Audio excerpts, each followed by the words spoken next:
योग और संन्यास। श्री कृष्ण कहते हैं कि सब कर्म किए हों और फिर भी ऐसा लगे कि कर्म किए ही नहीं, यही योग है।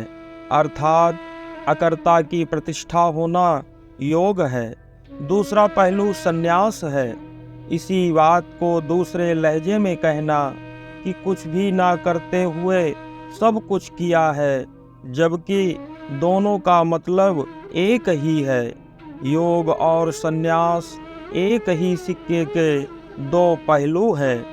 निश्चित ही पहलू उल्टे होते हैं, लेकिन दोनों पहलू एक दूसरे से जुड़े होते हैं। यह निश्चित करना कठिन होता है कि पहला पहलू कहाँ खत्म होता है और दूसरा पहलू कहाँ से प्रारंभ होता है। दोनों की पीठ एक दूसरे की तरफ होती है। यदि सिक्के को फाड़ो तो मुश्किल होगा कौन कहाँ खत्म होता है और कौन कहाँ से प्रारंभ होता है। इसी प्रकार यदि हम ज्ञानी को देखें सीधे से तो वह योगी मालूम पड़ेगा, और यदि पीछे से देखें तो सन्यासी मालूम पड़ेगा। श्री कृष्ण के कहने का मतलब है कि वह न करते हुए भी करता है और करते हुए भी अकर्ता है। ज्ञानी में ये दोनों बातें एक साथ होंगी। दोनों पहलुओं में कौन कहाँ से पकड़ता है, यह उसकी रुचि पर निर्भर करता है। श्री कृष्ण दोनों तरफ से पकड़ रहे हैं, क्योंकि बात एक ही है। अतः अर्जुन को सब तरह से समझाने का प्रयत्न कर रहे हैं। श्री कृष्ण अर्जुन से कह रहे हैं कि अगर तू योग में उत्सुक है तो योगी का मतलब ही है कि करते हुए भी ना करने को उपलब्ध हो जा, यानी कि मेरे स्वयं के द्वारा होता हुआ दिखने वाला सभी कृत्य मेरे द्वारा ना होकर परमात्मा के द्वारा ही हो रहा है। यानी ईगो सेंट्रिक ना होकर डिविनिटी सेंट्रिक होना, क्योंकि कर्ता स्वयं में एक निर्जीव उपकरण है। वह स्वयं कुछ कर भी कैसे सकता है जब तक परमात्मा की चेतना का आश्रय प्राप्त ना हो। बस गलती यहीं से प्रारंभ होती है। अक्सर लोगों को मैंपन की स्वतंत्र अनुभूति होती है कि मैंपन को किसी चेतन तत्व के सहयोग की आवश्यकता नहीं है, जबकि ऐसा बिल्कुल नहीं है। भगवान श्री कृष्ण गीता में कह रहे हैं, प्रकृते क्रियमाणानि गुणै कर्माणि सर्वशः अहंकार विमूढ़ात्मा कर्ता हमिति मन्यते। अर्थात वास्तव में संपूर्ण कर्म सब प्रकार से प्रकृति के गुणों द्वारा किए जाते हैं, तो भी जिसका अंतःकरण अहंकार से मोहित हो रहा है, ऐसा अज्ञानी मैं करता हूँ ऐसा मानता है। मृत्यु के पश्चात चेतना का सहयोग जब मन को नहीं मिलता तो मन का मैंपन भी समाप्त हो जाता है। क्षमता मन की है ही नहीं, मन तो चेतना के सहयोग से अपना सारा खेल खेलता है और भ्रम से समझ बैठता है कि यह मेरी स्वयं की क्षमता है। किंतु जब मन अपनी निष्क्रियता को ठीक से समझ लेगा कि वास्तव में मैं निर्जीव उपकरण हूँ, अर्थात कर्ता दिखने वाला मैं स्वयं निष्क्रिय तत्व हूँ, मेरी क्रियाशीलता में चेतना का सहयोग अवश्य संभावी है। बस मन उसी क्षण योगी हो जाएगा, अर्थात करते हुए भी ना करने को उपलब्ध हो जाएगा। कर्तुम अकर्तुम अन्यथा कर्तुम समर्थ हैं, अर्थात वे एक ही समय में संभव को असंभव और असंभव को संभव कर सकते हैं। किंतु हे अर्जुन, यदि तू कहता है कि योग से मेरा कुछ मतलब नहीं है, मैं तो संन्यास ले लूंगा, अर्थात कर्मचित होकर निष्क्रिय हो जाऊंगा, यानी कि युद्ध नहीं करूंगा, युद्ध से भाग जाऊंगा। मुझे योग की गंभीरता में मत उलझाइए। मुझे यह दुख, यह भय, यह मोह देखकर बहुत पीड़ा हो रही है। मैं किसी को भी नहीं मारूंगा, मैं संन्यास ले लूंगा, मैं भाग जाऊंगा। तो श्री कृष्ण अर्जुन की रुचि के मुताबिक कहते हैं कि तू अच्छा सन्यासी ही हो जा, किंतु सन्यास का मतलब ये नहीं है कि जो ना करते हुए भी सब करता है। विरोधी वक्तव्य लगते हुए भी दोनों एक ही सिक्के के पहलू हैं। सिक्का चाहे जिस तरफ से स्वीकार किया जाए, दूसरा पहलू भी साथ ही होगा। आप कहते हैं कि इस तरफ से नहीं, तो चाहे जिस तरफ से लेवें, वो सारा अलग नहीं होगा जिसको आपने नकारा था। इसीलिए योग और संन्यास सभी एक ही चीज के दो सिरे हैं। एक सिरा स्वीकार किया जाएगा तो दूसरा स्वीकार हो ही जाएगा। ऐसे समझिए, कर्म में कर्तापन का भान है और अकर्म में कर्तापन का भान नहीं है। फिर भी कर्म तो हो ही रहा है। कौन कर रहा है? ये कर्म है। करने के लिए किसी को तो होना ही चाहिए। अतः कर्म और अकर्म के बीच का जो सूक्ष्म पहलू है, विकर्म, जिस पर केवल परमात्मा का ही अधिकार है। कर्म की सभी क्रियाएं मन के मिथ्या अहंकार पर आधारित हैं। कर्म बिना विकर्म से गुजरे अकर्म तक नहीं पहुंच सकता। दोनों महत्वपूर्ण पहलुओं के बीच जो कंट्रोल एजेंट है, वहाँ विकर्म है। विकर्म परमात्मा का गुण है जो दोनों को जोड़ता है, पर अनुभव में नहीं आता। कर्म विकर्म से होकर जब गुजरता है तो अकर्म हो जाता है। श्री कृष्ण सारा का सारा जोर अकर्म पर दे रहे हैं, यानी डिविनिटी सेंट्रिक हो जा, ईगो सेंट्रिक में तुझे घाटा ही घाटा है और डिविनिटी सेंट्रिक में फायदा ही फायदा है। यानी जो कुछ हो रहा है वह परमात्मा के द्वारा हो रहा है। मैं तो केवल यंत्रवत हूँ। जैसा उधर से आदेश होता है वैसा ही यंत्र कार्य करता है। गीता में श्री कृष्ण ने 10वें अध्याय में अपने को घोड़ों में उच्छ्रवा कहा, गौओं में कामधेनु, ऋतुओं में वसंत, सर्पों में वासुकी, पशुओं में सिंह कहा, नदियों में गंगा बताया है। अर्थात अपने को श्रेष्ठ बताने का प्रयत्न किया है।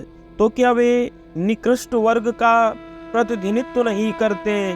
क्या निकृष्ट वर्ग कृष्ण का स्वरूप नहीं है? उन्होंने निकृष्ट और साधारण वर्ग का जिक्र क्यों नहीं किया? पहली बात तो ये है कि श्री कृष्ण इन सब में अपने को श्रेष्ठ घोषित करते हैं।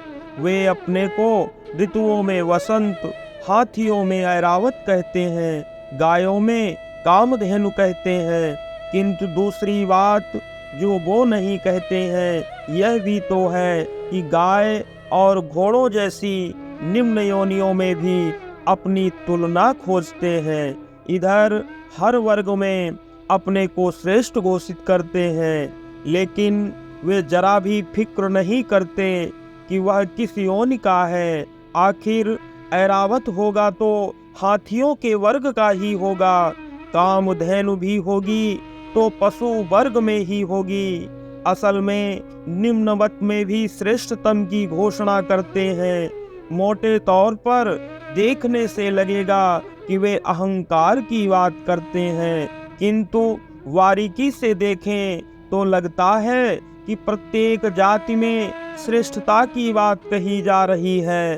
तो उसका कुल मतलब इतना है कि जब वे कहते हैं कि हाथियों में मैं ऐरावत हूँ, तो वे कहना चाहते हैं कि जो हाथी ऐरावत नहीं हो पाए हैं, अर्थात अपने श्रेष्ठतम स्वभाव को प्राप्त करने में पीछे रह गए हैं। उनकी भी बात है कि हर हाथी ऐरावत होने के लिए ही पैदा हुआ है। उनमें जो अपने स्वभाव की पूर्णता को प्राप्त कर गए हैं वह ऐरावत हो गया है। अर्थात उन सब हाथियों में जो श्रेष्ठ है वह मैं हूँ, यानी कि श्रेष्ठता मैं हूँ। इस घोषणा में श्री कृष्ण यह कहना चाहते हैं कि प्रत्येक के स्वभाव की पूर्ण सिद्धि ही मैं हूँ। श्रेष्ठ स्वभाव प्राप्त कर लेना ही मेरी प्राप्ति है। मनुष्य को मनुष्यता प्राप्त कर लेना ही मेरी प्राप्ति है। चरम शिखर पर जो हो सकता है वो स्थिति मैं हूँ। इसका अर्थ ये भी नहीं है कि जो पिछड़ा हुआ है वह मैं नहीं हूँ। मैं निम्नवत भी हूँ और मैं श्रेष्ठवत भी हूँ, लेकिन आपका जो जन्म हुआ है वह श्रेष्ठवत बनने के लिए हुआ है और श्रेष्ठवत ही मेरी प्राप्ति का मूल साधन है। इसका अर्थ ये तो बिल्कुल भी नहीं हुआ कि जो पिछड़ा हुआ है वह श्री कृष्ण नहीं है। पिछड़ा हुआ भी श्री कृष्ण तो है ही, मगर पिछड़ा हुआ श्री कृष्ण है। श्री कृष्ण तो प्रत्येक स्तर पर हैं, पिछड़ी और निम्न स्थिति में भी हो सकते हैं, पर है जरूर। श्री कृष्ण कहना चाहते हैं कि सबके भीतर जो क्षमता है वह पूरे तौर पर विकसित हो।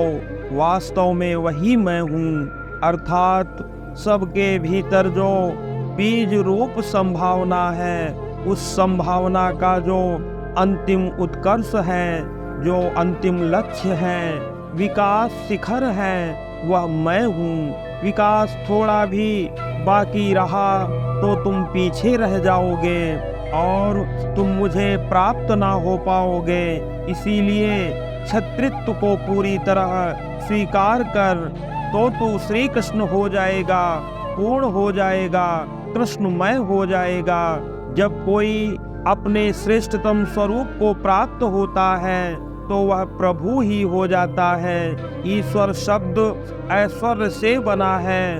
पूर्ण ऐश्वर्य प्राप्त किया हुआ व्यक्तित्व यानी ईश्वर ऐश्वर्य का ही स्वरूप है। ईश्वर जिसकी क्षमता और विकास में कोई फर्क नहीं रह जाएगा, वह कृष्ण है। जो संभावना भी वह पूरी की पूरी वास्तविकता बन गई है, वह ईश्वर है। थोड़ा भी अंतर रह गया तो वह ईश्वर की दिशा में यानी यात्री भर है। जो भीतर छिपा है, जो मूल आधार है, उसका समुचित परिचय हो जाना ही पूर्णता है। ऐसे भी समझा जा सकता है कि वृक्ष का कोई पूर्ण विकसित पुष्प खिला हुआ दिखते हुए भी उसकी संभावना कहाँ से जुड़ी हुई है, तो उत्तर होगा बीज से। वही संभावना अंकुर के रूप में, तने के रूप में, डालों पत्तों के रूप में होती हुई विकसित पुष्प के रूप में दिखाई देती है। यही विकास पुष्प का पूर्ण लक्ष्य है, यानी पूर्ण विकसित होना। पुष्प को यदि ये स्मरण हो जाए कि मूल रूप से मैं कहाँ से निकला हूँ, मेरा मूल अस्तित्व क्या है, तो यही उत्तर होगा कि मेरा पूर्ण अस्तित्व बीज स्वरूप है। पुष्प जब बीज से चला था तो क्या अंकुर और तने में उसकी संभावना नहीं थी? क्या डालियों में, पत्तों में उस पुष्प की संभावना सन्निहित नहीं थी? तो उत्तर यही होगा, थी तो पूरी की पूरी, परंतु स्वरूप भिन्न था। नहीं तो चरम पर आकर के पूर्ण विकसित कैसे हुआ? ठीक श्री कृष्ण भी यही समझाना चाहते हैं। उनके कहने का तात्पर्य भी यही है कि सबका बीज रूप मैं आत्मा हूँ। मैं ही मन बुद्धि अहंकार का रूप धारण करता हुआ शरीर के रूप में प्रकट होता हूँ, यहाँ तक कि संसार हो जाता हूँ। यह ज्ञान ही पूर्णता है, यानी पत्नी, पुत्र, मित्र, पति सारे जितने नाते रिश्ते हैं सब श्री कृष्ण ही हैं। हम लोग सूक्ष्म को नहीं देखते, स्थूल देखते हैं। यानी जो ज्ञानी होता है, ज्ञानी का लक्ष्य अंत को देखता है और संसारी प्रारंभ को देखता है। ज्ञानी हमेशा उसके परिणाम को देखता है और संसारी उसके प्रारंभ को देखता है। प्रारंभ को देख करके कोई भी कार्य करना हमें अनुकूल नहीं प्राप्त